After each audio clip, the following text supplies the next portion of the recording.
going to do some performance poetry.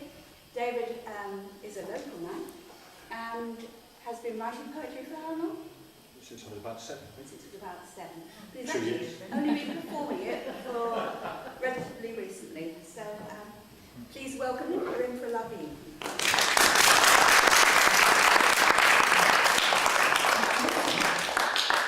Firstly, can you all hear me? Yes. I was expecting that. Right, good evening everybody.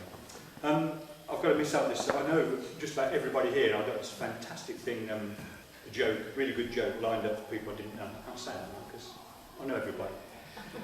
So all I can say is that, as you know, I've been writing poems for quite a long time. And it's really only this last couple of years I've become what you might call prolific.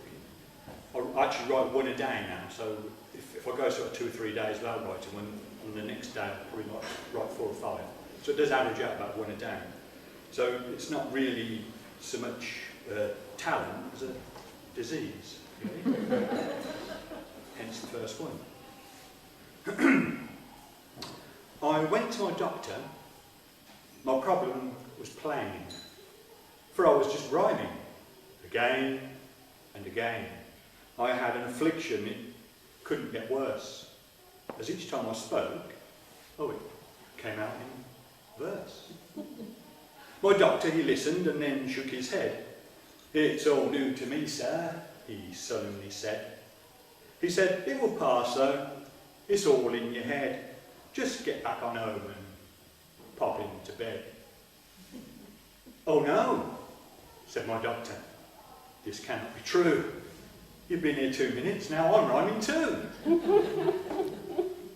He said, "It's contagious, the worst I've seen. You'll have to stay here, sir, and be quarantined." Just then the door opened and in walked a nurse. She said, "It's too late, Doc. The rhyming's got worse. This man, he was talking to people in here. Now everyone's rhyming as if they're Shakespeare." The doc picked the phone up and started to shout, "Just seal off the centre, don't let this get out." He yelled down the telephone, "Hold the front page.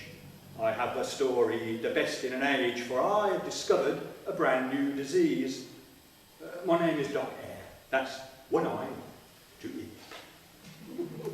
Well, while he was shouting, the door was ajar. I ran from the centre and into my car.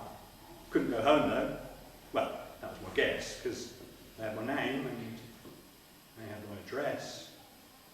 So I came in here. What else could I do? And now I'll most likely infect all of you.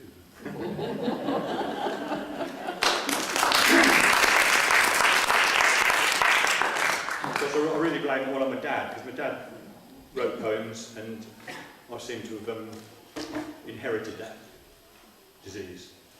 And my dad and Edward Lear and Spike Milligan and all the others that I was brought up with as a child.